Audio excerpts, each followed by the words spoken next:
Hello, Namaste. I'm Ruchira Gupta, your host for the podcast A Free Voice. I'm an Emmy-winning journalist who went on to start Apnea, an NGO which works against sex trafficking. I have dedicated my life to amplifying voices of the most marginalized people in the world. I'm also the debut author of scholastic book I Kick and I Fly.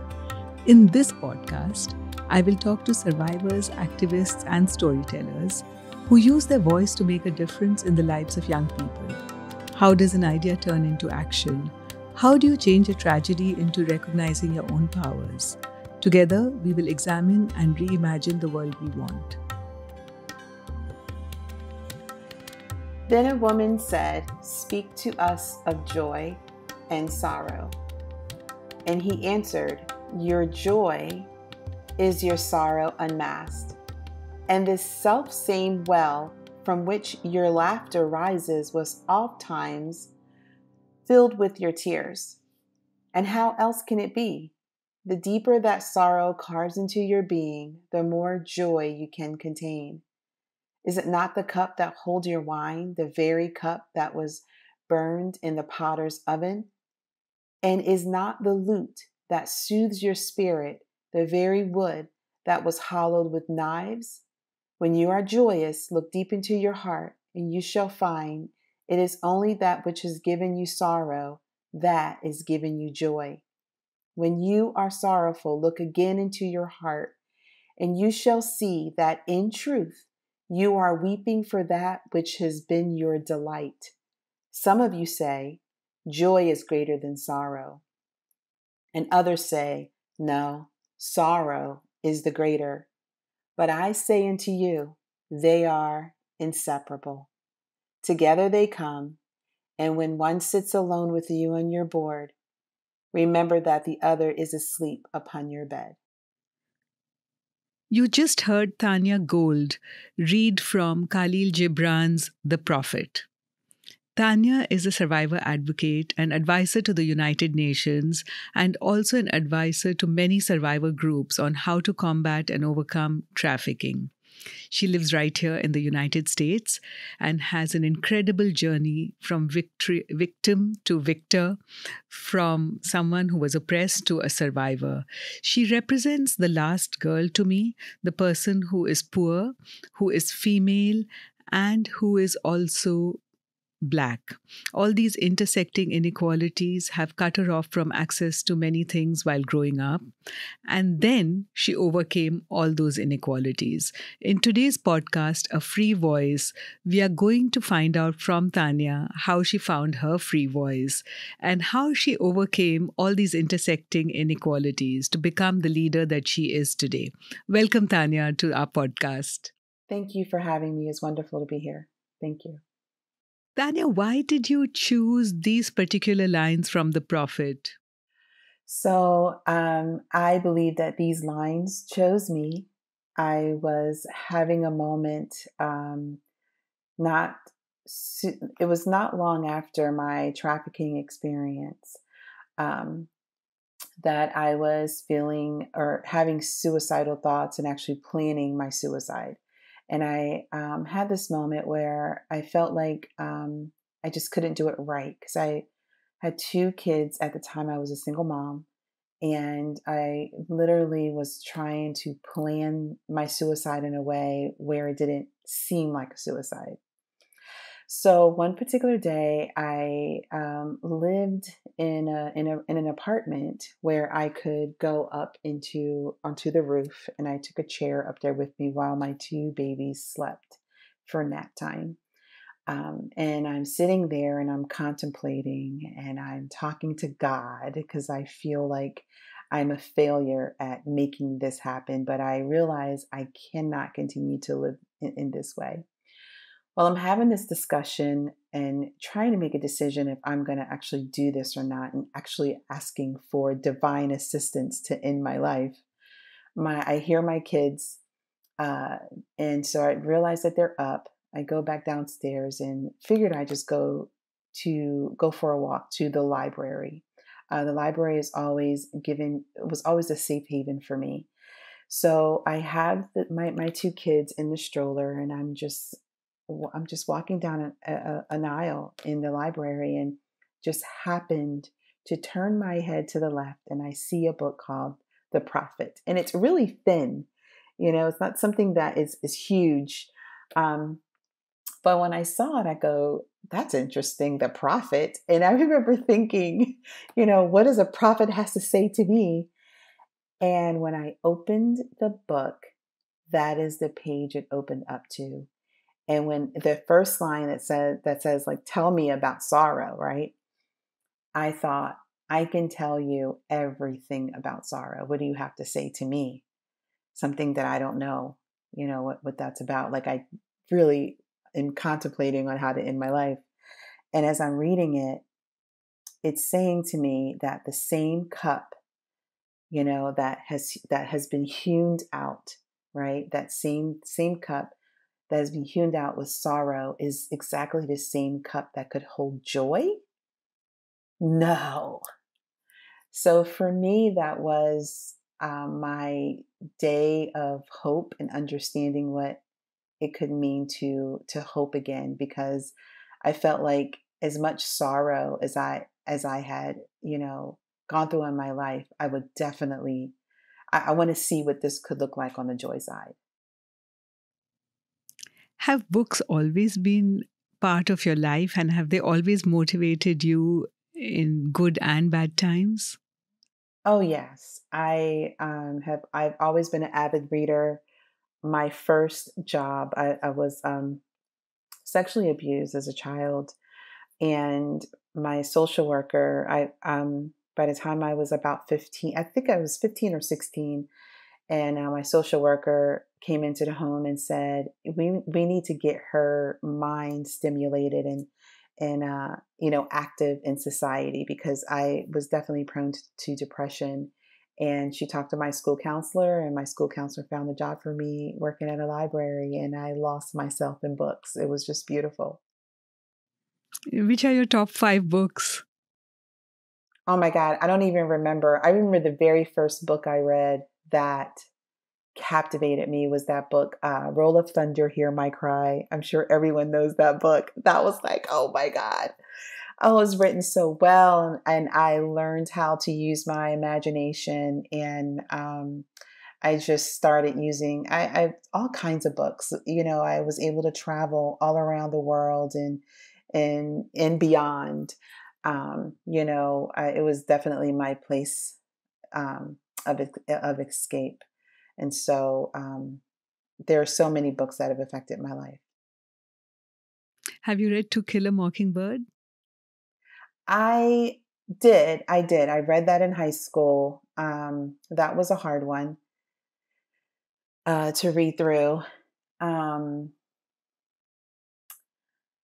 yeah, it's hard to, I'm a person I'm in my mind always, because um, there's a lot that has happened in my life that I actually have seen and experienced. And so for me, I enjoy reading books that are, fantasy, sci-fi. I love historical fiction, because I need to know that there's more.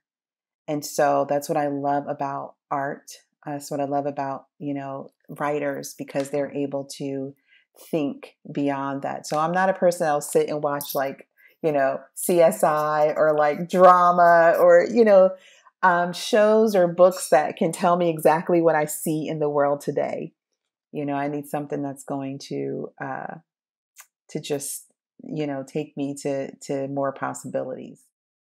You started our interview with lines from a poet. Do you write poetry? I used to. I used to write poetry. That's how I was able to express myself to myself. And so I would write poems, and I have like a library of journals um, that I would always just go back to read in order to like inspire myself.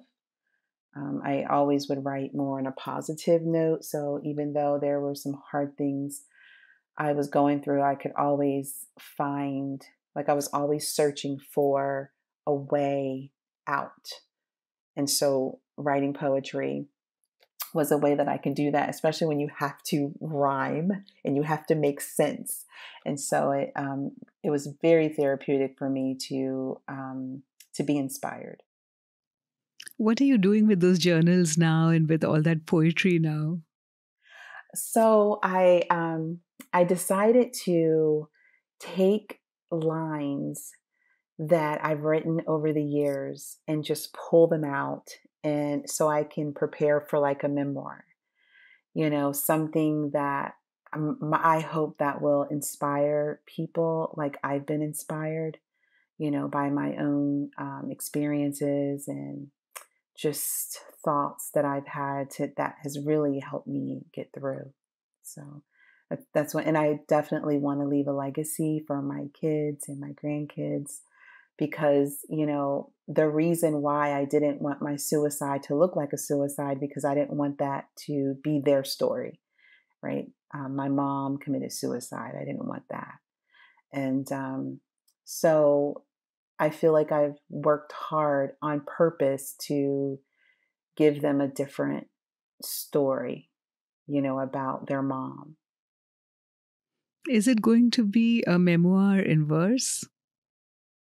Probably. I would love to read it. I can't wait for it. Do you have a name for it? Not yet. Not yet.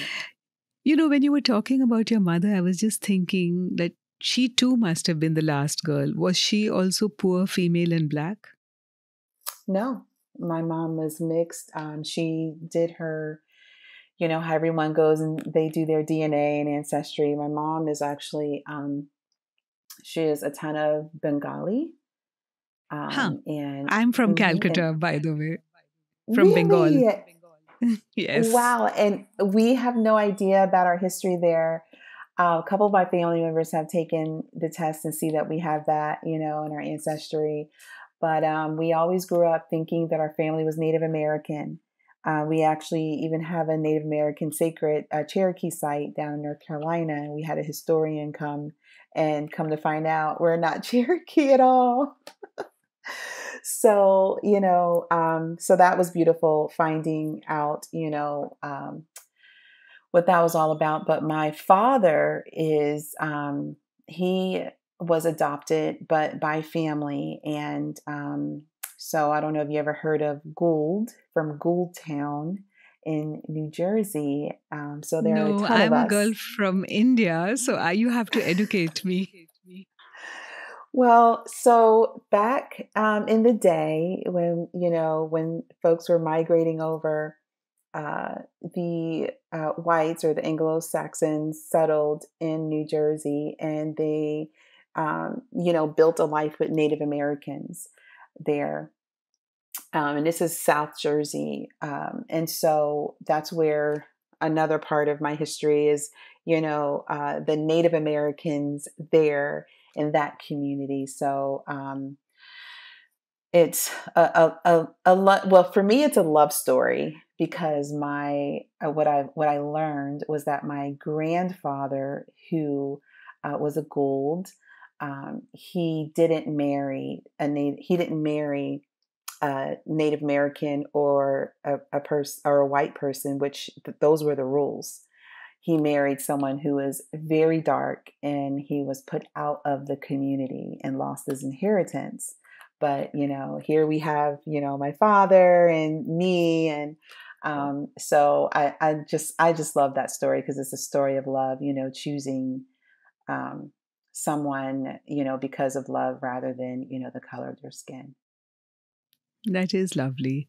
And you have that legacy to pass on to your children and grandchildren. But how did a girl like you, who is so entrenched in the history of America, who knows this country, who, as you said, is not Black, has no history of slavery in the family, and yet you did not suffer from multiple oppressions or marginalization, and yet you ended up trafficked.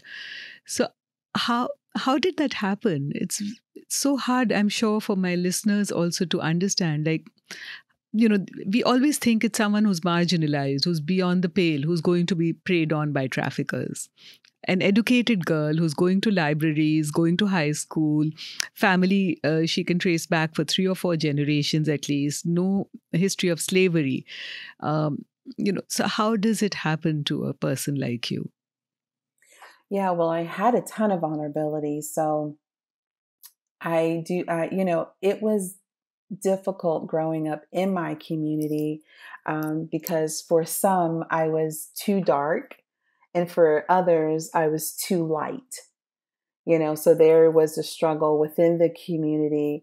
And so, but although that struggle was there, I still was a person who loved to learn. And I ended up losing my father to alcoholism, and my mom remarried. And during that time, our family just became very disconnected from our community. And, that's one thing that traffickers look for. They look for, those who are disconnected, right? Those who are looking for a sense of belonging, and those who are looking for a sense of validation. And so I became more a part of a Christian or church community during this time, and which didn't work well for me at all because it ended up being a cult, right? CULT, cult, right? And so, so for me, there was child sexual abuse and exploitation. There was child sex images. There was physical, emotional abuse, spiritual abuse. And I had a hard time understanding my place with adults because the adults in my life were abusive, and there was a lot of neglect, right? And so when when I was in high school, and, I had the community understood because I said something like I gave voice to being sexually abused. And that's something you don't do in a small community. And so I understood very early the challenges and the repercussions of using your voice, right? And especially using your voice to speak for yourself. So because I did that, it really just made that gap of disconnection with my community even larger.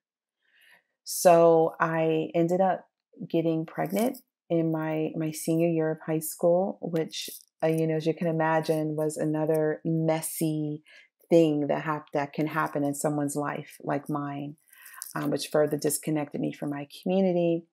And we had a senior field trip where we decided as seniors we wanted to do something on our own. So we decided to go to an amusement park.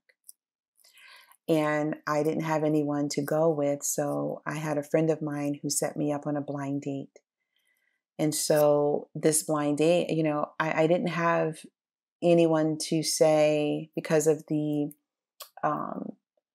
just because of the dysfunction in my home. I didn't have anyone I could go back and say, hey, Mom, is it okay that I go out on a date with this guy, right? He was 28 and I was 18. But for me, I was confused, like I said earlier, about, the role of adults in my life. So it wasn't a red flag for me that he was so much older than I was. So we were on this trip to an amusement park, and, he was a gentleman, and he didn't look scary or look like, what people may think a trafficker or a pimp would look like. He was groomed really well and seemed to be intelligent, and I appreciated that. So the entire night, he was just, he took the initiative on our date. He bought me things. I didn't have to use my own money. He had his own car. So, there were things, because I was a single mom, that I was looking for that I felt like he could provide. Just looking, on who he was that very first night. But at the end of the night, we are having, this deep conversation, and we're like sitting on this bench and we're just kind of people watching as folks are leaving the amusement park. And I begin to share with him some of the things that I've already stated, with you, like my abuse experiences as a child. And he, said something, and you'll hear me say this over and over again, because to me, this was pivotal. He said something to me that no one else ever said to me before. And that was, I'm sorry that happened to you. I see. I felt like this is love. This is what love feels like. And it's true. Love is validating, love is supportive, and so I had all these feelings. And in my mind, I'm thinking, this is love at first sight. This is the one, and so I'm overtaken. I'm overjoyed. I'm feeling great. And, we begin to have this relationship for 4 months. And as you can imagine, I was suicidal. I was a single mom, and I was, feeling, put out by my community. I had to get my own place. My mom had put me out. I had to find my own apartment, I had a car. So I was doing adult things. And it was during this transition that he was in my life and was very kind and gentle and supportive. So I had earned a scholarship, early childhood education scholarship at my local community college. I graduated the top half of my class, even with all the trauma. I was, very engaged in school. I enjoyed learning. And so I was excited about starting college. He never said anything against me starting college. He was very supportive. So as school was approaching, he calls me and he says, I want to talk to you about our future. And I'm happy that he wants to talk about our future. And he says to me, I'm going to say a word to you. And I want you to tell me the first thing that comes to your mind when I say it. And he says the word, madam. And, my thoughts go to here in America, stagecoaches and 1820s. And that's what I say. I say stagecoaches and 1820s. And he said, good try again, madam. And I say, okay, well, madam is like an older woman who takes care of younger women. And I go through the whole thing, what I really know a madam to be. And he says, correct, my mom is a madam. And I'm like, inside, I've never heard that before, something so, in our modern world. And I'm thinking, I grew up in the rural parts of New Jersey, not New Jersey near New York. This is New Jersey exit 2 off of the turnpike. It's farmland. And so, I'm thinking maybe the world has moved on without me, and I don't know that this is okay. And he's telling me that his mom is giving him the business. And I just never heard of it in these terms. So I didn't understand, but I didn't want him to see that I was immature and didn't understand. So I went along with what he was saying. And he said that he had been watching me and he saw that I was very responsible at my age. And, he really could use my help and support with helping with the business financially. And he was looking for a queen and, all of this. And I'm giving a soft yes. And as the conversation continues, he says to me, well, I'm going to need you to go out there sometimes because, the girls are not going to respect you and you sometimes may need to show them what to do. And I say to him, I'm not going to do that. I'm not a hoe. That's what I said. That was my mindset about this. And he says, you're not. I was like, no. And he said, well, tell me, how many people have you slept with? And that night that I met him, I told him everything personal and intimate about me. And at this moment, this is the moment that he brings it all back, in a negative way. And that's what I, try to really put out there, that traffickers are master manipulators, And so he begins to bring some things out that I had shared with him. And he said, you know what? At least my girls are getting paid for what they're doing. So, who's the real hoe? And I was shocked. I couldn't believe this is the man I loved saying this to me. And so he said, you know what? I'm going to give you some time to think about it. And he hung up. Now, mind you, I had to start school, so for people who knew me, this was a community college. And so, there were folks that had already known me, kids that I went to school with and graduated with, and some professors in the community. So when I started school, I was very depressed. I couldn't function. All the suicidal thoughts, began to come back. And I just honestly couldn't wait to hear his voice again. And so he called me back. And he was very matter of fact. And he said, so what's your decision? And I said, yes, I'll do it. Because all I can think about was the 4 months we had together and how fun that was, and how I didn't feel like committing suicide, right? How I felt like he listened to me, all of those things that we want to feel when we're talking about what it means to love and to be loved. I felt that, and I just wanted that. And so I ended up, being trafficked by him for about 18 months. And it was a while before I understood that he was just using me for his own agenda and his own plan. What actually was the moment when you felt that he was exploiting you? Because was it all the repeated pain of body invasion, or was it something which triggered off a sense of what was going on to you? Was there some particular moment, incident, or was it a culmination of things? Definitely a combination of things. I began to see the operation once I got in there, and he already had someone that was doing the management. He already had this person there, this madam, this older woman who was taking care of everyone. And, I begin to see him work with other females. They were coming in. I began to understand it wasn't a love relationship.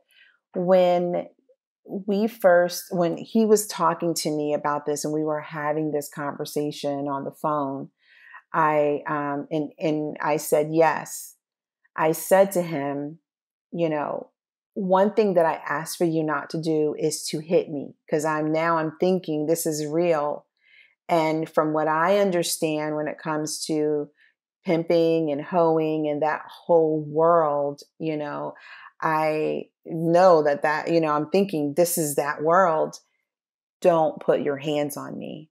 And he said to me, well, we don't do that anymore. That's old school, And I'm like, oh, okay. And I'm thinking, maybe I'm thinking more into this than there is. But as you can imagine, over time, he would beat other girls in front of me. He would never beat me. Right. But he had to find ways to break me, which didn't include, beating me.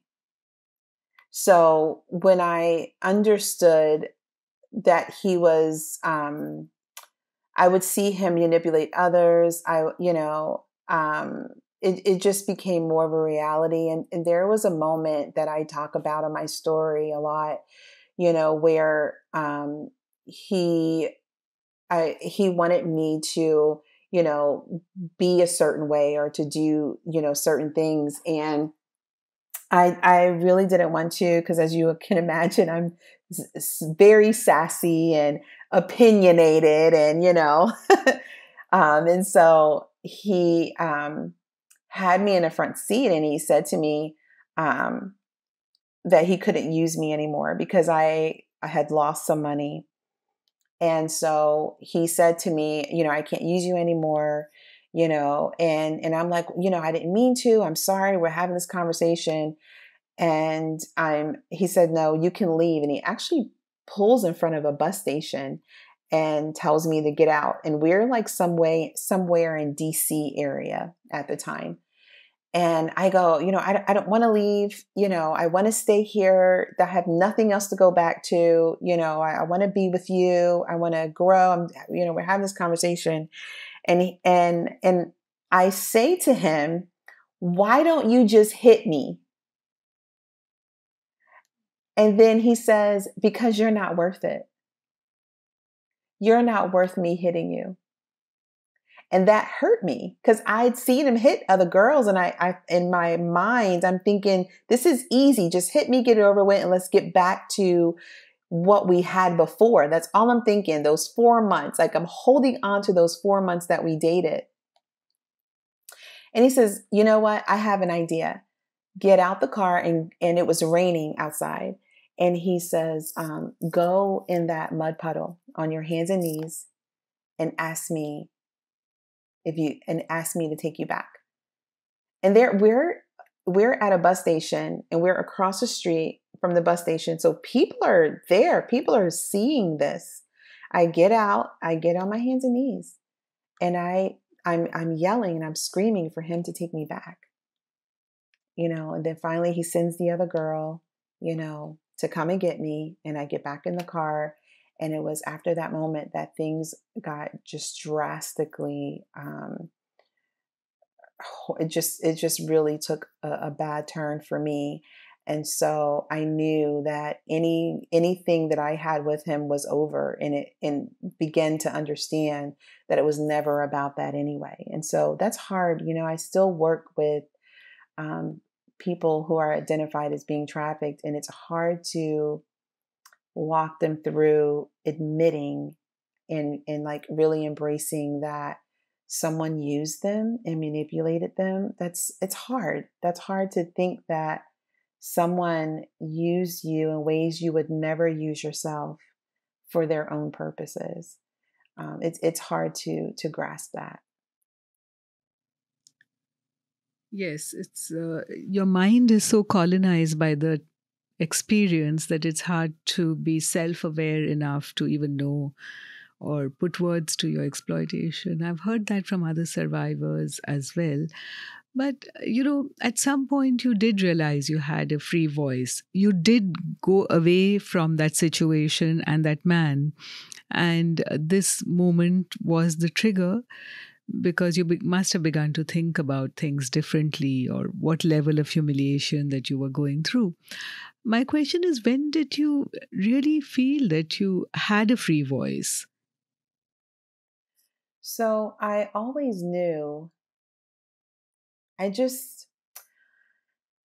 I understood as a little girl that because of all the controlling factors in my life, I understood that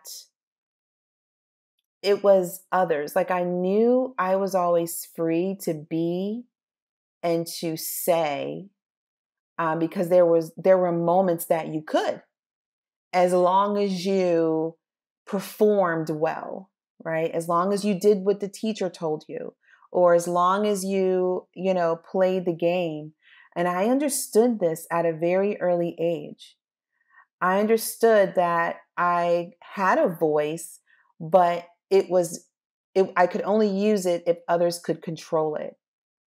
And so I knew it, well, I felt like if I could just be an adult, then I could really have a voice. I could really be my authentic self and say what I want, because now I don't have adults telling me what to do and how to say it and controlling me. I always had that as a kid, you're Tanya, you're talking too much, or Tanya. Sometimes when I'm Tanya or Tanya, or, Tanya, who do you think you are? You are just 7 years old. You are just, who do you, but I just always knew that voice was important. And I remember I was always advocating. I was always that person. We were in church one time and, on the side, the kids that we were teens, like teenagers, 13 or 14. And we always talked about how we wanted to go to the mall, hang out with our friends, but the church we belonged to didn't allow us to do that.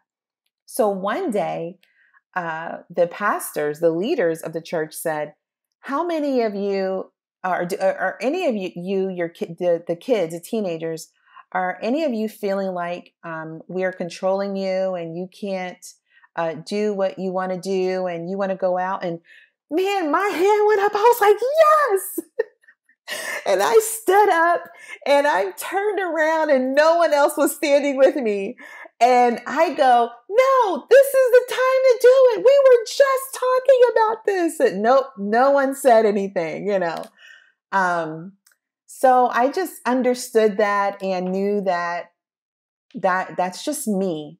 I've always been free. And, I appreciate growing up in America for this reason. I remember the preamble, like we, the people, the Constitution, of the United States, in order to form a more perfect union, establish justice. And, when we're talking about the pursuit of happiness and liberty and singing the song, My Country 'Tis of Thee, Sweet Land of Liberty, even though I was in third grade or second grade, I took it literally. I took it that I understood that was for me and I believed it.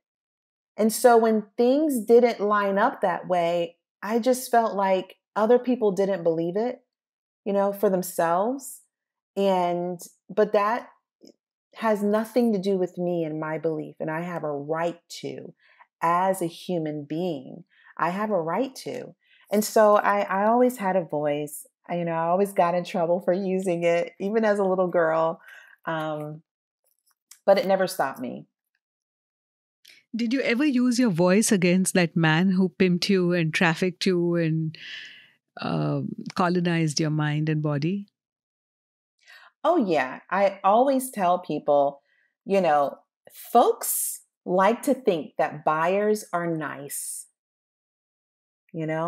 that they're just having fun. No, they rape you, they hit you, they pull guns and knives on you. It's not beautiful. And I remember this. There was this college guy had picked me up, and he made a stop, and some other guys got in the back seat. Man, let me tell you. You would have, how there's the little chihuahuas and they do all this barking because they think they're so big. That was me. I went off. I'm like, I know you better stop this car right now. And I'm, yelling but real sassy with it. And, and the boys go, we're sorry. And they jumped out of the car, and because that's not what we planned for. So anytime, I had a chance to use my voice, in those moments anytime, I've used it. It didn't always work. Didn't always work, but it just never stopped me from using my voice. So you're unputdownable. I like that. Did you ever manage to put that man who took you on a blind date and manipulate you into becoming this trafficked person for months? Were you able to put him down in any way? No. Well, no, I never, because at the time, prostitution was a crime. And so, no. So when I had the opportunity to leave, it was actually through a police officer. I was kidnapped or adult napped by a buyer, and he had taken me somewhere, didn't know where I was, and he pulled into this abandoned parking lot, and he wanted my money. And, that's something you have to fight for. And so I told him no, I wasn't giving him my money, and I meant it. I'm not doing this.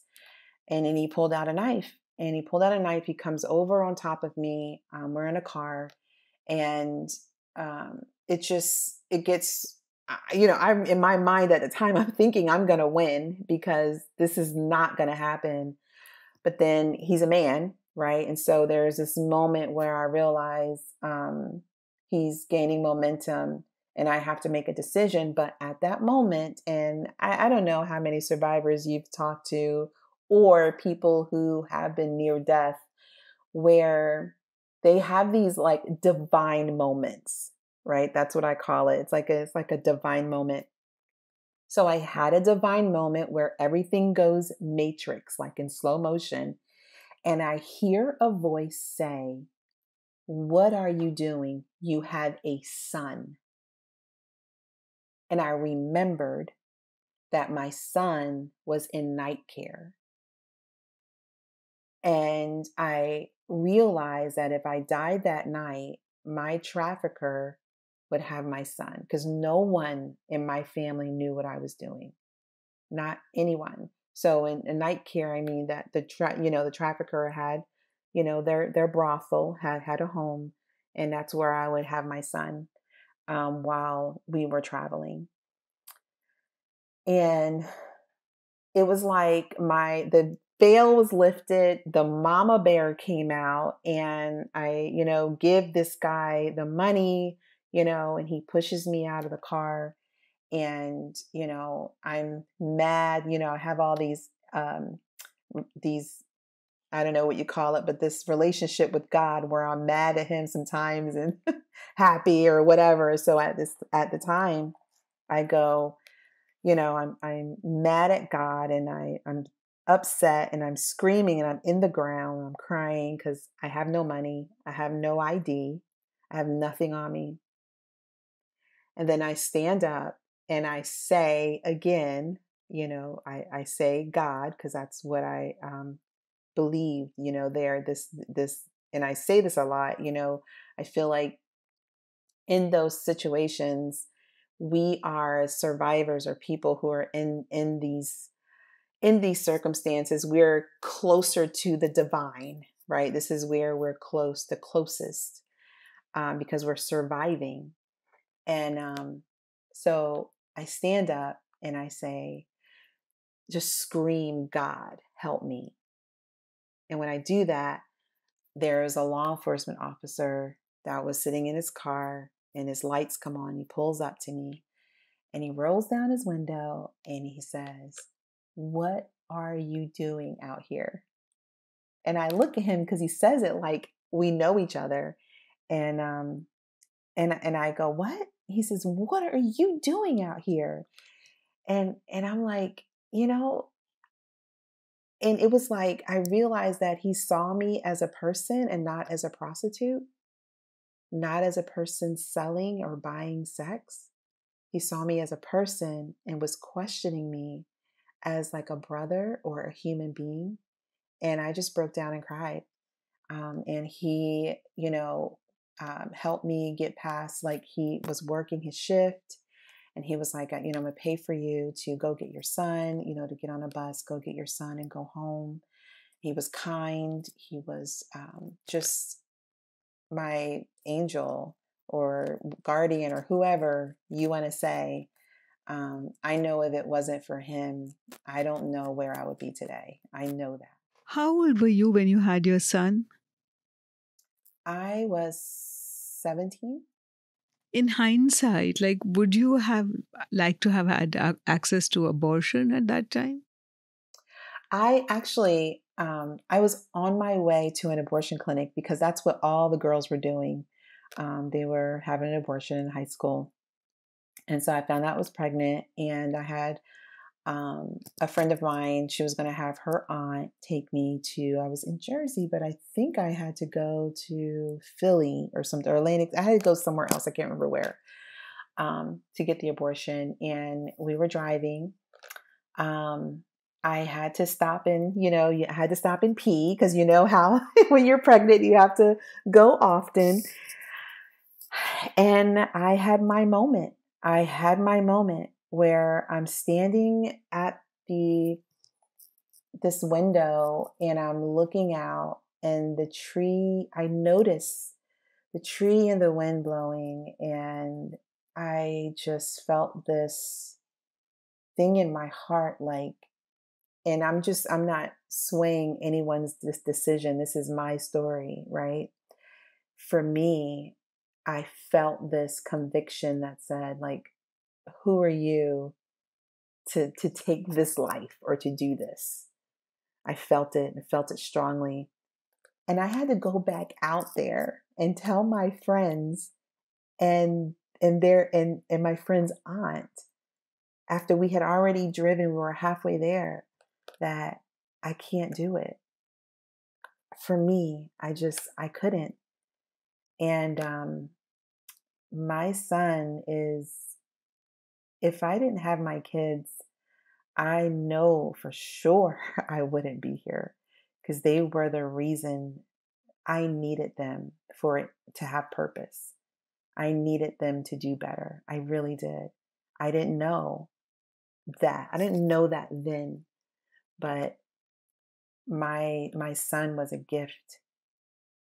And so that's how it worked out for me. It wasn't easy, but I am so thankful that I listened to my own heart and my own instruction, my own, wisdom for myself, and listened.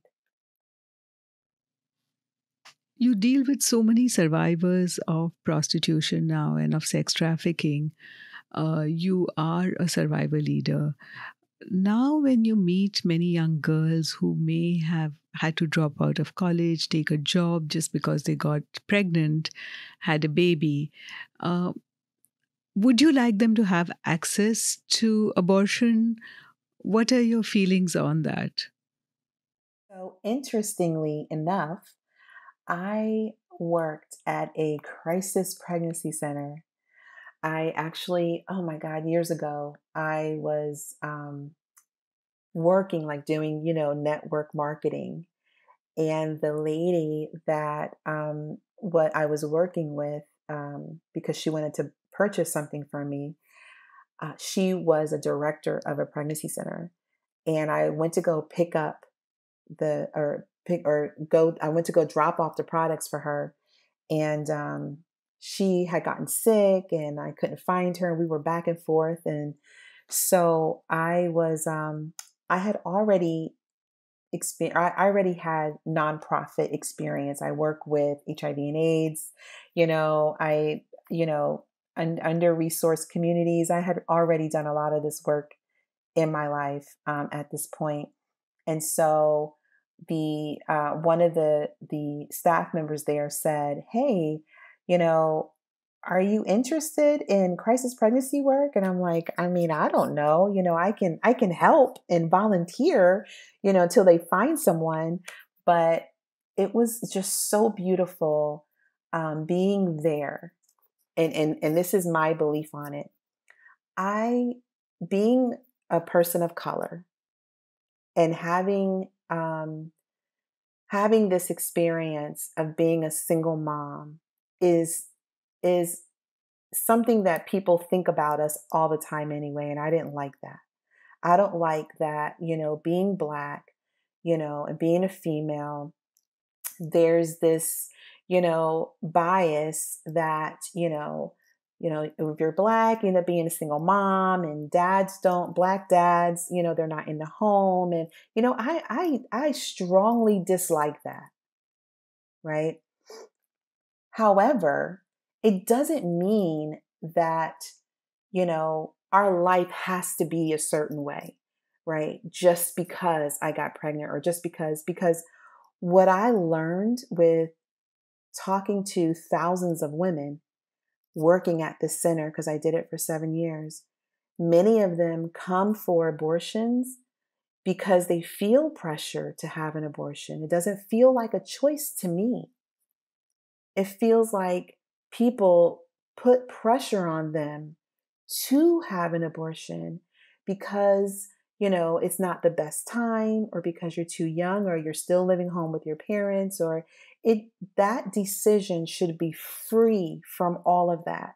If I decide to have an abortion, I decide to have one. It's not because my parents are pressuring me, my boyfriend, or my life circumstances, or anything. It's a decision that I make myself. And that is what I wanted to get to, with, girls that were coming in and feeling the pressure to abort. You do have other options. You can make an adoption plan. You can make a plan for your child. Why don't we talk about that? Why do we pretend that?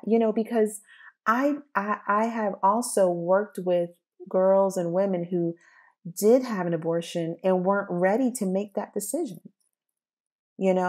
They weren't clear or well informed about making their decision, or their abortion experience was horrible. No one talks about that, but I've seen it. I've worked with girls on that. And I just think we need to be honest about that experience as well. I think we need to be supportive to women who do go through abortion and help them walk through that, because you do grieve. I don't care what anyone says. So those are things that we don't talk about when we talk about access to abortion. And I know that's important. So I think, reproductive rights, it's just not about abortion. It's not. And we Very shouldn't true. make it about that. And we should have access to a lot of choices, including abortion, but not only abortion. Yes. Very true. And that takes me to my next question, which I've been thinking about, because you were talking about the life, you were talking about the situation that brought you there, how you got out, everything is different. It just is a different story. It's very unique, right? And, now that you're a survivor leader, you're also advising the Virginia House of Delegates. What kind of advice do you give? What does it actually mean when someone says that you're an advisor to the Virginia House of Delegates? If a layperson listening to this podcast thinks about that, they've heard you, they'll wonder, what do you actually do? Yeah, it's a great question. So I advise the U.S. government on legislation and policy and all things human trafficking related. And I also advise our state, on legislation and policy as well. And it's important that it's great to identify trafficking, right? To say, I believe this person is being trafficked. So that's one thing. But we have to make sure that we have trauma-informed services for those that are identified. And so, and that we have like a holistic approach to this. So what that means is, when we're speaking in terms of like people with substance abuse, or, folks who experience domestic violence, that's all in its own one type of trauma. But when we're talking about those who've been victimized and sexually victimized, or victimized over labor, when it comes to their value and worth, and being a human being, right? We're talking about the exchange of money for what you can produce as a good or service with your body, right? That's a different type of trauma. So how do you empower people who have been bought and sold? And I think about that. When I think about that, I think about slavery. So when we think about slavery all over the world, right? These are people who've been bought and sold. Now, how do you empower them? You don't know unless you sit with these people and you talk with us and you understand our needs which are going to be different than yours. I am inspired by Booker T. Washington because he saw that need. He saw the need to empower people who've been bought and sold because he came right out of emancipation. And what did he do? He had Black people, people of color, come and build an education, like a school, a facility with their hands. Now that's empowering. That's not getting someone to come do it for you. It's not saying we can't do something ourselves. It's saying, what do we want? And let's come together and let's build it. Right? So that's one way. And so these are the discussions that I'm having around the table.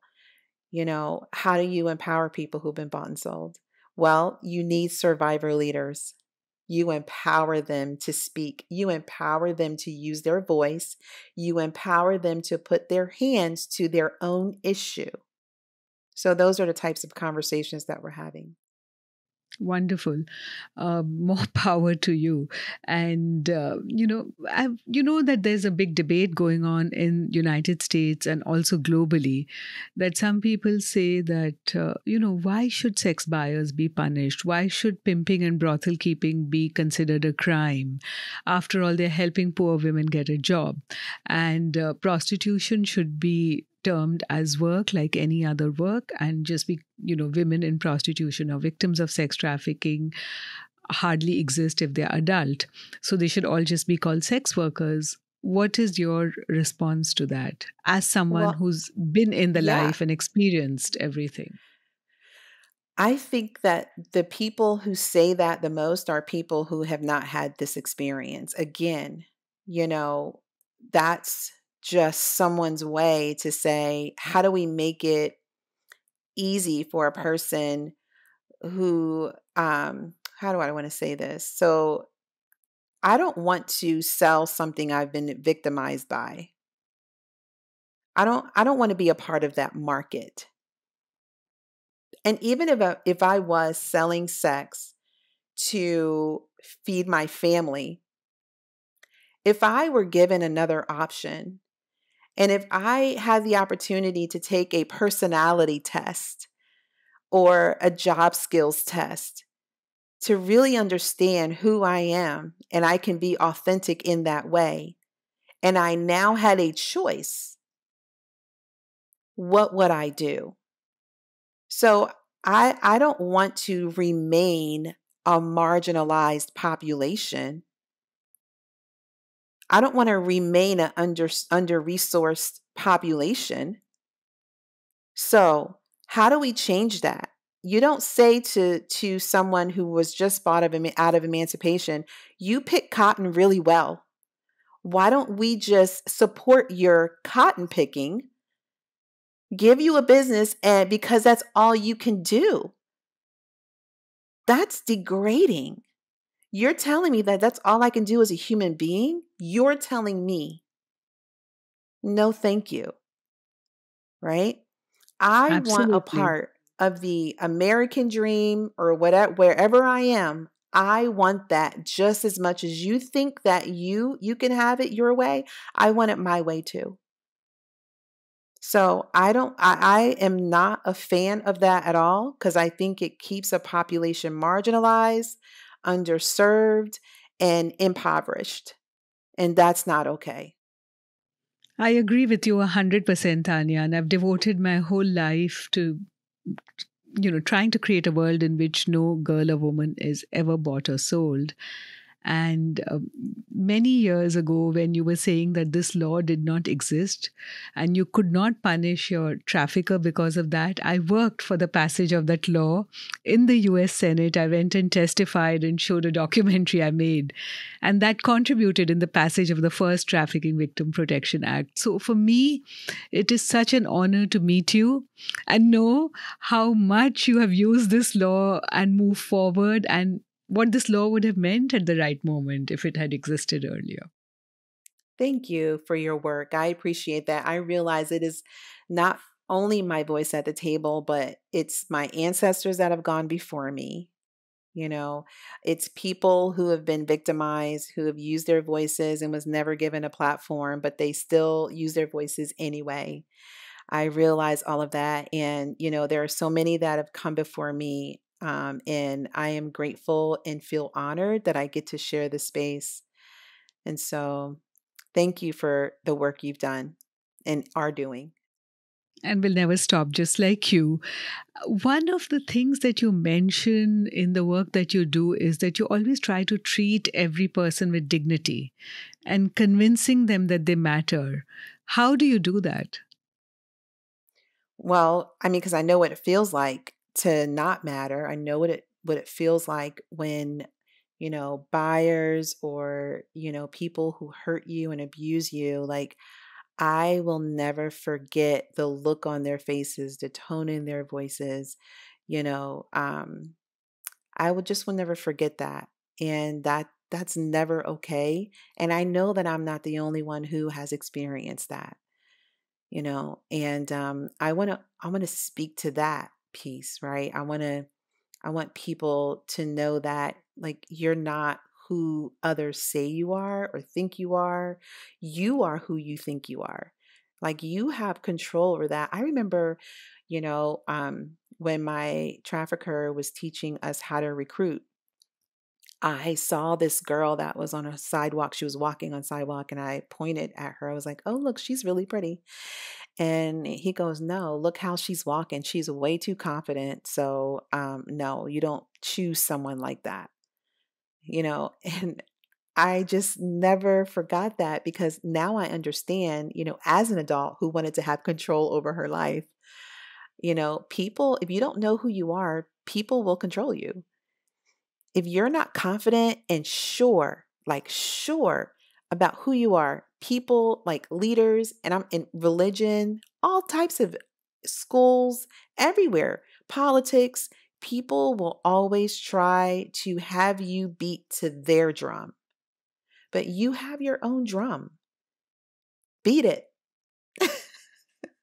Yes, Tanya Gould, we are ready to beat the drum and your drum too. The drum beat is there for us to hear. And my last question to you is, what does freedom mean to you? Freedom is my right. It's my right. It's because I exist, period. That's it.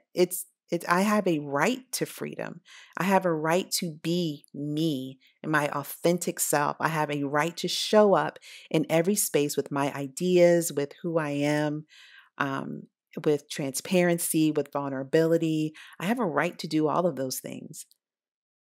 So, I mean, it's uncomfortable for some people, but it's comfortable for me to be myself. And I have a right to do that. And when I am not doing that, I feel like I'm giving my freedoms away.